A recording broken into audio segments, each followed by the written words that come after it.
I'm so excited. It's your Friday afternoon pickup. I'm so excited to have a neighbor, a local here from Baton Rouge, Steve Mellor. Steve, welcome. Well, I'm so excited to be here, Beth. And again, it's beautiful to be sharing this Friday afternoon with you. And again, a Baton Rouge native too. It's awesome. That's right. Well, you're from England, so if anyone hears your accent, it's an honest and authentic accent, That's right. correct? That's right. That's right. Yeah.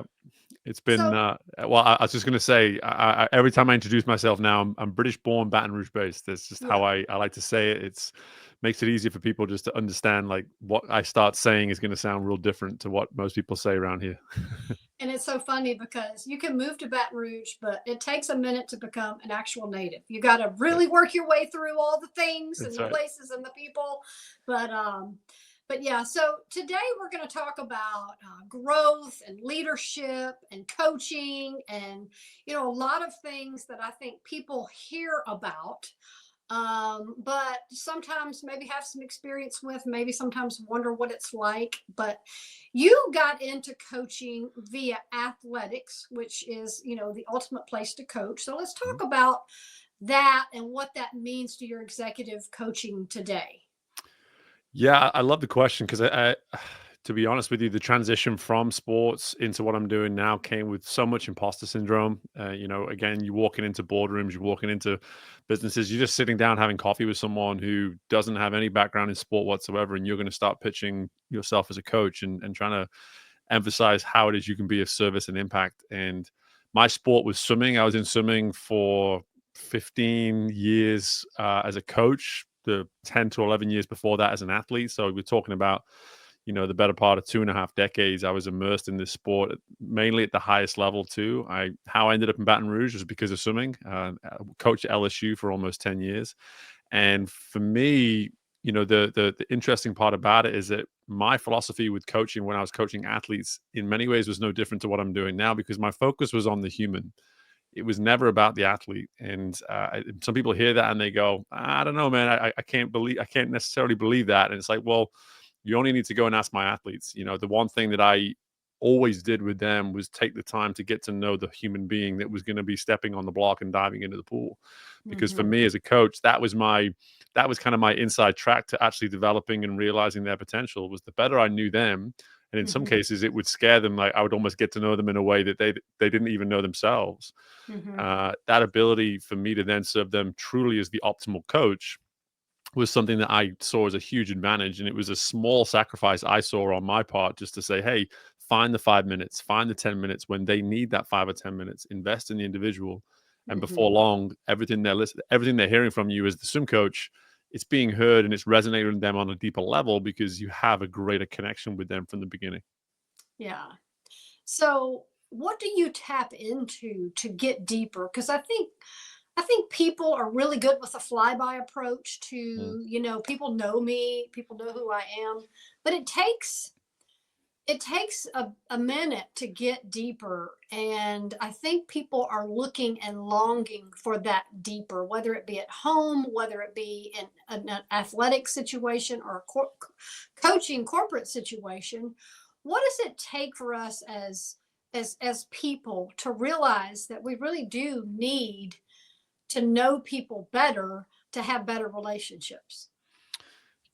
For something you're getting to here, which I think is so important, is we have that desire for the depth. We have that desire for the connection. And to your initial point, it takes time. It isn't something you can just do in passing down the hall. I know you work with leaders and business owners much like I do. And one thing I am very passionate about is integrating the concept of coaching into a style of leadership. And the first thing I share with any room that I'm speaking to on this is that it starts with creating what we call a shared space in the world of coaching. And a shared space is not walking down the hall or in the staff room or outside in the parking lot. Like that is not a shared space. A shared space is an intimate setting. It is a place where nobody can distract you and your undivided attention can be on the individual right in front of you. And that's part of that psychological safety and psychological agreement around the work that you and I do. And so for me, it's like, hey, are you willing to invest in the time to create these shared spaces? And one of my favorite terms that I get to use today is what are you then doing to protect that? Like, are Mm. you actually ensuring that the 15 minutes, and sometimes that's all it is. Like if you, it just needs to be 15 minutes, but are you protecting that 15 minutes, or are you finding a way to say, oh, something came up, I can no longer meet with you now, and it's the same excuse, the same time every single time? If you're truly committed to this, you will always protect that time. You will honor those shared spaces in a way so a person can be seen, a person can feel heard, and then you can start to build that depth of the relationship over time. That's so well said. I have a phrase I like to use, and it's commit to your commitments. And Right. I find that people don't. Some people do. I think that, you get a better offer pretty much every day if you've made a commitment to have a coffee or a lunch with someone and then something better comes up. You're better off sticking with your commitment, right? Because your word is your word. And if you ever hope to have that depth, it's built around trust and availability. Is that true? 100%. And it's so hard for you think about our worlds as business owners. We want to say yes, right? We want to say yes to everybody. And Yeah. and something you learn really quick in this space is if you keep saying yes to everybody, the person that's going to get exposed quickly the most is yourself. Yeah. And that's that. And it's no different in leadership. If you keep trying to say yes to things, that means you're probably going to have to cancel something else or move something else, and someone else is going to be frustrated. And before you know it, that someone else turns into many people, and you're the one who's getting exposed in the long term. Well, so let's talk about that because you talk about your potential and developing your potential. I have a phrase I use, better me, better we. You go to church or you go to a meeting and you're like, if only they would hear, this person would hear that message, then Mhm, they would be better and then I would be better. But mhm. I have found the more emphasis I put on the stronger me, then the byproduct of that is stronger we's in every single situation. And that's because I'm being true to myself. Mm, I think, for instance, I'm going to work out, I don't work out. Who's upset with who? I'm upset with me. So, in realizing your potential, how important is that we really accept who we can become? right. Yeah.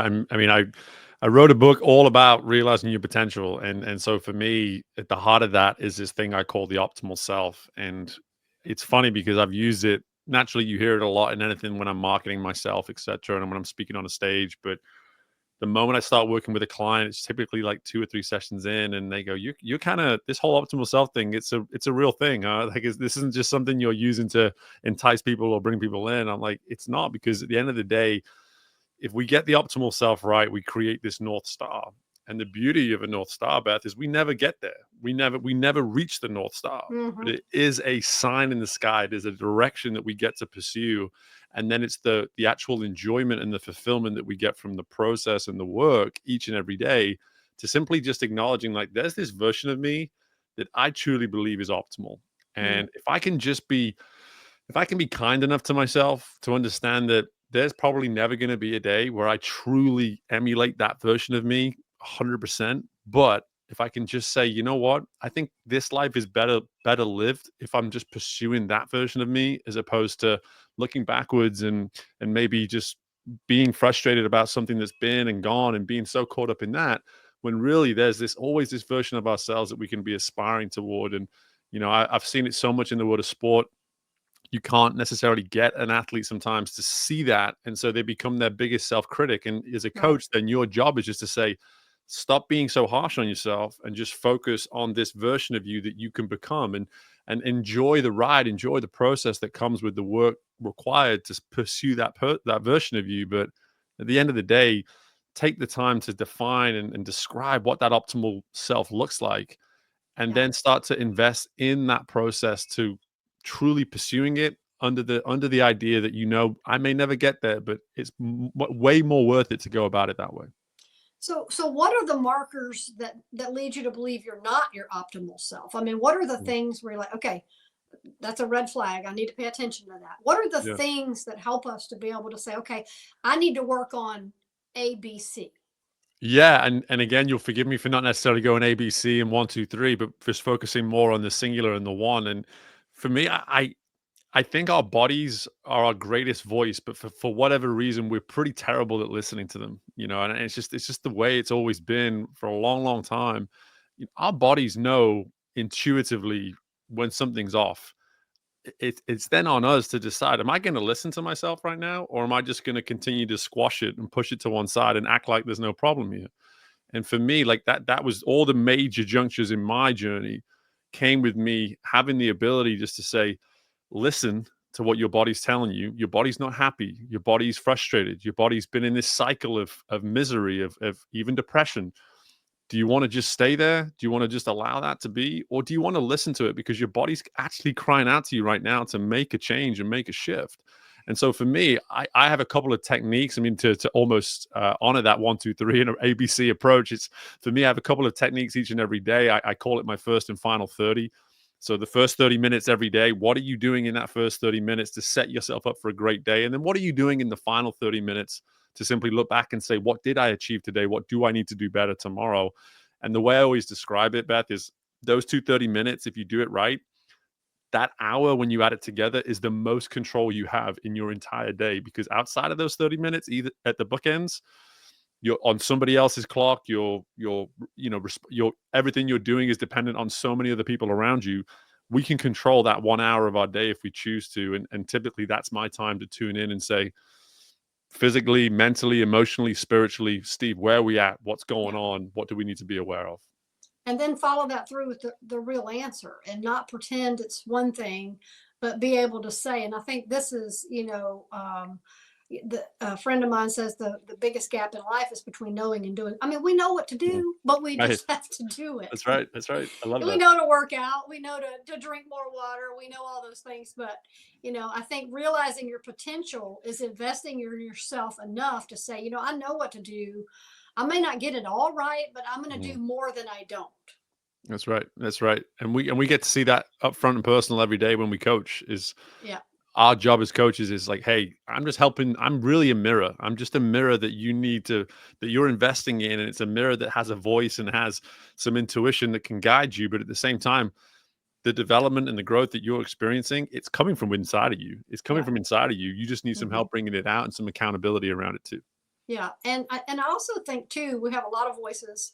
Uh, we have a lot of voices. I mean, we have the somebody said the other day, if you want to do the wrong thing, just ask a lot of people what you should I do. love that. Yeah. But the truth is, we do have to be able to turn down the noise because Mhm. there's a lot of people that have a lot of opinions. A lot of people think they know what we should do, what we could become, what we should do next. But Mhm. the truth is, and you have to be able to sit down in that quiet 30 minutes in the morning, whether it's prayer time, quiet time, whatever, and say, who am I and where am I going? And then answer the question. Don't just think it, then answer the question, right? Exactly, exactly. And again, like that, I'm a man of faith, and I actually just went on a walk right before this, a little bit of 15-minute prayer and listening to some stuff on my phone, and some of the insights that I was getting is just around like, hey, how are you simply being that light for people in your world right now? That this was the particular prayer that I was just focused on today. And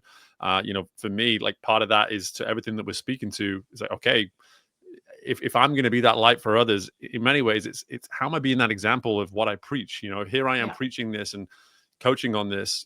I need to be front and center saying like, hey, my body's told me this the last 2 days, and this is what I'm doing about it. And I'm Hmm. not just going to sit with that information and ignore that information. I'm going to be that light, that example to the all the many people that we get to interact with and blessed to interact with all the time, and show them what that way may look like.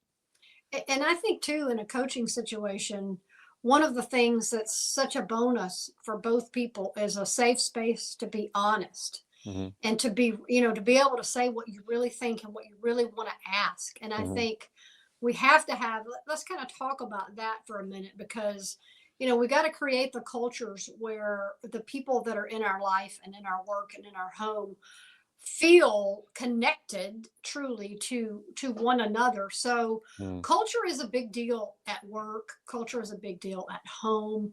How do you look at the places that you go the most and say, well, this culture needs, you know, kick it up a notch or Hmm. turn it down a bit? I mean, how do we, analyze the environments that we step into so that we can say, here's a change that needs to be made? Because I think we have to follow through with these things. For sure, for sure. I think, just speaking it from our perspective in our work, I think what's crucial is that we don't make it about us. I think it's you see so many cultures and you see what's worked somewhere else, and that you cannot help but feel that inner voice kick in when you see certain practices happening, and you go, "Oh, I've seen this before. They need to know this. I'm going to tell them that this is what they need to know." And intuitively, there may be a lot about that decision that makes sense and is correct, but what we're trying to do with all culture is create enough traction and enough momentum where it can exist without an outside source like us. We want to be able to set it off on its way, and then for it to maintain itself and grow itself over time. So the Hmm. earlier that culture can actually discover from within and have these realizations for themselves, Hmm. the more ownership they're going to take around the way they go and apply those things too. And so Hmm. I think one thing that we have to get right on the front end with culture is to be patient. It's just to be patient and say, listen, that there's no denying that there's things that we can improve right now. But if we throw a solution to every single problem from the outset, Hmm. that doesn't work. It just doesn't. Culture is progressive. Culture is something that takes time, but at the heart of it, it must be owned from within. Yeah. And if you're not able to help those people somehow see things for themselves and come to these awarenesses on their own, then Hmm. you're always going to be somewhat short of what the potential of that culture can be. So that's one of my favorite things to do at first, is just to simply listen to people and hear what it is they're dealing with and get a better understanding of the situation before then asking the kind of powerful questions that can serve their own discovery and in turn serve the growth of the culture itself. Well, and added to that, you talk about a community of purpose. It's very important that people feel like what they're doing matters. Hmm. And I think we see a lot of, grass is greener on the other side because people want to go to that place where, Hmm. it matters if you show up at work. It matters if you're on this team. So creating a culture, a community of purpose, how do we do that? Because that implies everyone matters. And a lot of times people don't feel like maybe they do unless they're the boss. Yeah, no, I appreciate you bringing that term up that I do use a lot in my work, and the the interesting part about these words that we use when I say something like community of purpose, people are either drawn to the word community or they're drawn to the purpose based Mhm. on whatever position they find themselves. If they're longing for one or the other, they typically gravitate toward, oh yeah, well, I'd love to develop community, or yeah, I'd love to develop purpose. And the reason why I believe the two go hand in hand is that the community piece is always going to be the environment we want to create. So that's the holistic nature of culture. The purpose is on the individual. What is that individual feeling as though they can actually contribute? So typically when I do this work with organizations, the leaders that come to me and they're just like, talk to me about purpose. The first thing that I'm hearing when they say that is that they feel as though there's more that they can be bringing as an individual, as a leader. If they're gravitating towards the purpose part, anybody that gravitates towards the community piece typically tells me that for whatever reason, they feel pretty good about the way they are showing up. They're just having a hard time bringing other people along for the ride. And Yeah. so it's very much two-sided and there's two parts to it. But I think when if I had to sort of say where do we start with between the two, for me it has to always start with the individual, which means purpose is the piece that we have to get right on the front end, because the community typically, once everyone starts showing up with greater purpose, the community for that starts to really take care of itself. And purpose, I've always said, starts with intentionality. And if we get, in order to have intention, we need direction. So for that individual to say, hey, this is where I am right now, this is where I want to get to, I'm really clear about that. Now let's start doing some work around how we get there. Suddenly we're now developing that intentionality. And if they're showing up with intention every day and they're given the space to be intentional, purpose will slowly become a result of that work as well. So shift a little bit with me and let's talk about communication. Sure. One of the things I say a lot is, and you tell me if you see this to be true. Most people don't talk about what most people need to talk about. Certainly true in a business setting. When I was hiring people full time, someone would come in looking for a job, and I would say, "Well, did you tell your person you're leaving?" "Well, no." "Well, okay, so there's the lack of engagement that's already Mhm. happening right there. As a leader, is it true that if you're a boss, maybe not a new boss, but if someone comes in and says, well, I'm leaving, I'm going somewhere else, that should not come as a surprise to a team member. Is that true? Because the conversations and communications should be on the table. Is that safe to say? Yes, if we're doing what we need to be doing to be an effective leader, 100%. And Right. I think the problem is that does come as a surprise all too often to a lot of leaders Hmm. because in from their perspective through their lens, communication is as much as it can possibly be. They're Hmm. doing everything they can in their power to communicate effectively, or so they tell themselves. Yeah. And I think that's where we get ourselves in trouble is that we don't exhaust what communication looks like. We don't put enough identity into communication specific to the organization and specific to the people within it. Because again, communication is one of those words that is based on experience. It's not something you just pull from the dictionary and everybody has this understood shared Hmm. definition of how we show up and see communication. The way I Whenever I talk about growth with an organization, with an audience now, I always go to that fact is that growth is not the definition that you pull from the dictionary. Growth is the experience that you've had in your life that has brought you to this point. That's how you see growth. And everybody in the audience, therefore, sees growth differently. It's no different when it comes to communication. So for that leader to assume coming in and just communicate the way they've always communicated, they're leaving themselves very vulnerable to not being understood and being misunderstood by so many of the people that they're leading because they don't probably see communication the same way they do. So leaders have decisions to make when it comes to communication. What does it mean to define it? And then how do we get everybody consistent with what communication means within the team? And I think it loops back to that, what you said earlier, that 5 minutes, maybe that 15 minutes of face to face time Mm, where that person feels like, okay, I've been able to say, in 5 years, I want to be here. What's it look like for me to earn that? Then that person then has a job description and they're able to then go from that. So, mm, yeah, I think communication is an art, it's a skill, but it's a learned skill. mm, And anyone can learn that. It's just about talking about what I think needs to be talked about. So, absolutely. um, let's talk about growth ready. Mhm. You're That's your business. You're helping people be growth ready.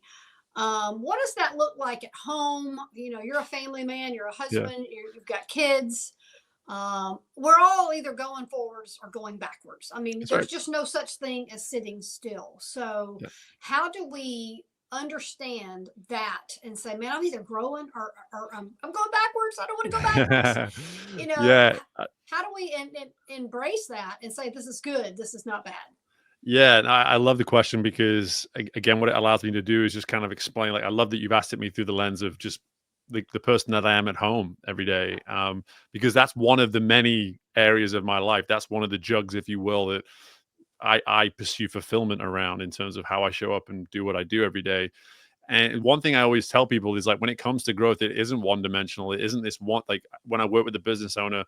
Sure, they hire me at first to say, hey, how do we grow as a business? And that's great. That's one column to sort of look at it through. But over the work, suddenly we realize in order to serve the business's growth, we need to serve our individual growth. And if we're going to serve our individual growth, we need to look at that through the lens of the professional, the person, the brother, the sister, the father, the husband, the daughter, the mother, whatever it is. There's so many facets to how and when we grow. And depending on the season that we're in life, too, there's going to be things growing at a fast rate while some things are barely growing, but you just need to kind of keep it ticking over. And for me, that's where I always have to get to the heart of. Again, I mentioned that earlier is how do we define growth? What's that one when I say growth, what's that one word that comes to you straight away when I say the word growth? And I ask audiences this all the time and I get 50 different answers every single Mhm. time. And for me, when I look at my growth as a husband, as a father each and every single day, I look at that as just pure curiosity. That's my word for growth in the home. Mhm. Because there is nothing the same about the people in my home every day I wake up. They are somehow changed. I have a 4-year-old son and a 5.5-year-old daughter. They are different in some way, shape, or form. Right. There is nothing the same every single day. So if Yeah. I'm not open minded and curious about what the heck's going on, and I'm fixed minded and I'm assuming that everything's going to be the same, I'm going to get lost. I'm going to get left behind. I'm not going to be able to show up as my best self. So being comfortable with change, being curious towards what change looks like, allows me to show up as a better husband and father every single day, especially on a week like we've had in Louisiana, where my work week got thrown upside down. I had a 4-year-old and a 5-year-old climbing the walls of this house all week long Yeah. because we got stuck at home. That's a really different phase of growth for me as a father all of a sudden, and I have to be very reactive to that in those Yeah. moments and say, hey, what does growth need to look like this week for you, Steve, in this role of being a father? So yeah, we could do a whole nother episode around one word, growth, the Yeah. entire time. But for me, Beth, like the favorite thing I have about it is that growth comes in seasons. It isn't one dimensional, it's multifaceted. And because of that, when we talk about if you ain't growing, you're dying, that whole saying, but at the same time, people hear that and they think growth is this all encompassing singular thing. When really, because it's multidimensional, when we notice in areas in life we can kind of slow down, that gives us the ability then to speed up in other areas. And it's all these different moving parts, and growth is so multidimensional that it gives us that ability to always be growing in some capacity. But I think, and we can end on this because I think this is one of the critical things is growth is at the pace that it is. You can't Mhm. just start college and then oh man, I think I get this, and then 2 days later graduate. You have Mhm. to grow into these roles and these and talk about potential. Stepping into your potential is a lifelong pursuit, and Right. so how important is it that we can be aggressive, maybe more assertive than aggressive, but at the Mhm. same time patient, because you can't you end up jumping into stuff you ought not jump into just because you want to jump into something. True. Yeah. Yeah, true. Absolutely. And again, that's the beauty of potential, is that if we're growing towards potential, we're looking at it as a lifelong journey. And so we're a lot more patient about that because we're not going to, if we look at it from the beginning of week to the end of the week, we're going to struggle to see any difference. When we look at it over 10 years, I'd like to believe that we're like, wow, that's a whole different version of me from 10 years ago. That's incredible. That's amazing. But then you have, again, going back to the example of this past week and being a father, um, I like to believe that I'm in control, but I'm not, I'm just not. And growth will happen in such a variety of different ways. And where I can have some control, I try to obviously do my best to assert it. And typically, the only real control I have over growth is the one inwardly on myself.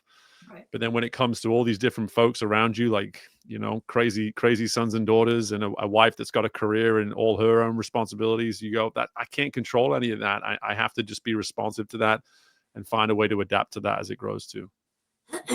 Well, I think these are great topics. I think realizing our potential is, I think, something that we can all really park our car there and Hmm. say, and like you said, you're a man of faith, so am I. Pray about it, think about it, dream about it, and don't just dream about the next step. Really think about who can I become. And I like to say, this is your life. Are you who you want to be? Are you going where you want to go? And if you're not, the only person who can change that is you. Hmm. That's right. That's right. And I always love to tell people, like, when it comes to growth, it's not waiting for you. Like, it's happening. But the best decision you can make is just to hop on board and go with it. Yeah. Don't fight it. And Don't hold fight on it. tight. That's right. That's right. Well, Steve is available at growthready.com. He's got podcasts, he's got a book. The book is Shock the World. And that's the book, right? That's right. You got it. Okay, Shock the World. I love the title because, we all want to think that, that's what we're going to do in our world. That's right. He's an executive coach. He's also a leadership mentor. So he deals with everybody at all levels. So he's available on his website and can be watched. You've got a lot of good stuff to go watch. A lot of I good appreciate it. interviews, I podcasts. I So appreciate it. you could go back and watch a lot of the interviews that he's done with people and learn from all those, because there's just a world of information out there that people are putting out now that we can maximize and learn from. It's better than, some of the other optional things on TV. I love it. And again, Beth, I just appreciate the time with you. I love that there's people like ourselves trying to do the work that we're doing in this little town, Baton Rouge, and putting it on the map. And just appreciate your time and the opportunity to join you today. Well, Steve, have a great weekend. Snow, go melt and be warm again. And thank you again for joining me. And we will definitely talk again soon. Looking forward to it. Thank you. Thank you.